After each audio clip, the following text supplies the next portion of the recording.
یا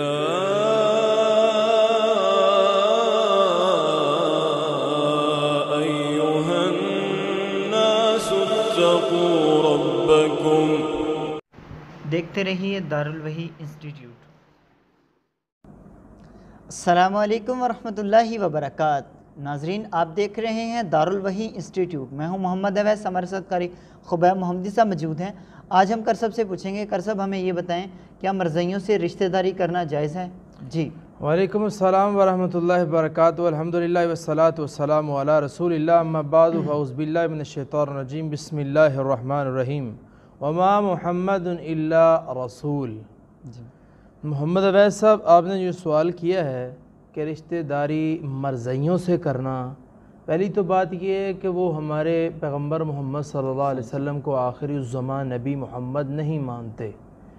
وہ کہتے ہیں کہ اس کے بعد بھی ہمارا ایک پیغمبر ہے، وہ آیا ہے، اور وہ اپنا نبی اور کھڑا کرتے ہیں، جس کی وجہ سے ہم ان کو مسلمان ہی نہیں مانتے۔ ہم تو ان کو کہتے ہیں یہ اقلیت ہیں، اور ان کے ساتھ جو رشتہ داری ہے یہ درست نہیں ہے۔ رشتہ داری جو ہے یہ ایک بہت ہی اہم معاملہ ہے، اس لیے کیونکہ یہ لوگ ہمارے پیغمبر محمد صلی اللہ علیہ وسلم کو رسول، آخری الزمان نبی، آخری پیغمبر ہی نہیں مانتے، جبکہ میرا نبی جو ہے وہ ایسا پیغمبر ہے جس کو اللہ رب العالمین نے ساری کائنات کا پیغمبر بنایا، اور آخری نبی ہے۔ لا نبی بعدی، میرے نبی کے بعد کوئی نبی نہیں آنا۔ ہاں، ایک پیغمبر ایسا تھا جس نے یہ بات کہی تھی کہ من بعد اسمہ احمد، عیسیٰ علیہ السلام نے کہا تھا میرے بعد ایک پیغمبر آئے گا جس کا نام احمد یعنی محمد صلی اللہ علیہ وسلم ہوا، اور اللہ کے نبی صلی اللہ علیہ وسلم نے فرمایا لو کان بعدی نبی، اگر میرے بعد کوئی نبی ہوتا لکان عمر رضی اللہ تعالیٰ عنہ، تو عمر بن خطاب رضی اللہ تعالیٰ عنہ ہوتے، لیکن لا نبی بعدی، میرے بعد کوئی نبی نہیں ہے۔ ان لوگوں نے نبی کھڑا کیا ہے، اس وجہ سے ہم ان کا سوشل بائیکاٹ کرتے ہیں، ہم ان کے ساتھ کوئی رشتہ داری نہیں ہے ہماری۔ ہاں، ایک رشتہ داری رہ جاتی ہے، وہ پتہ کون سی رشتہ داری ہے؟ وہ ہے توبہ والی۔ ہم ان کو نصیحت کریں، سمجھائیں، اور انہیں اللہ کا خوف دلوائیں، اور ان کو اس چیز سے، اس عقیدے سے ہٹا کے اسلام کی طرف لے کر آئیں، اور یہ کہیں کہ یہ محمد صلی اللہ علیہ وسلم آخری نبی ہیں۔ ان کو سمجھانے کے لیے ہماری ایک رشتہ داری رہ جاتی ہے۔ ہاں، اگر وہ ہم سے قائم کرتے ہیں تو ٹھیک ہے، ورنہ کوئی رشتہ داری نہیں ہے ان سے۔ اور جو ہے نا، ان سے جو ہے کاروبار ہم کر سکتے ہیں؟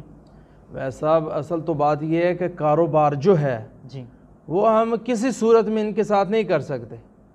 اس کی وجہ یہ ہے کہ یہ لوگ مرتد لوگ ہیں، یہ دین اسلام سے پھرے ہوئے لوگ ہیں۔ ہم کیسے ان سے کاروبار تو ویسا یہودیوں سے کیا جا سکتا ہے، عیسائیوں، میں تو کہتا ہوں مجوسیوں سے بھی کیا جا سکتا، ان لوگوں سے کاروبار نہیں کیا جا سکتا۔ کیوں؟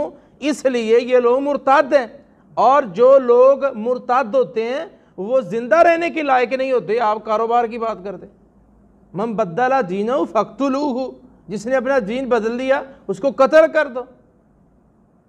ہاں، اس لیے ان کے ساتھ کاروبار جائز نہیں ہے۔ بہت بہت شکریہ۔ اگلا سوال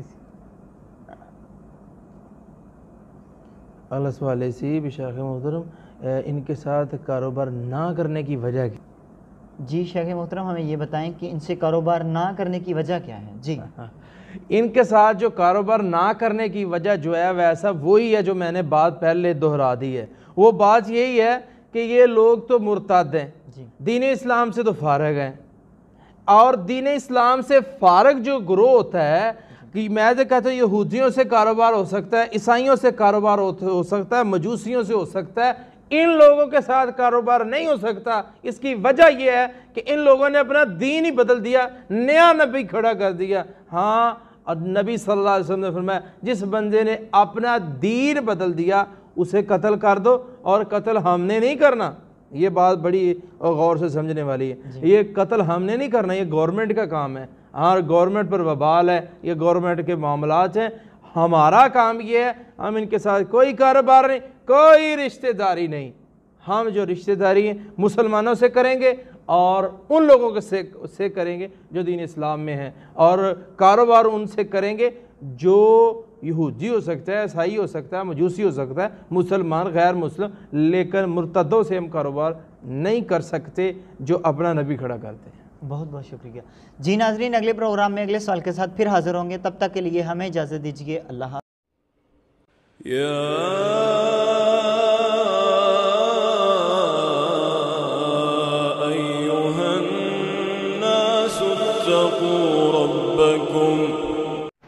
دیکھتے رہیے دارالوحی۔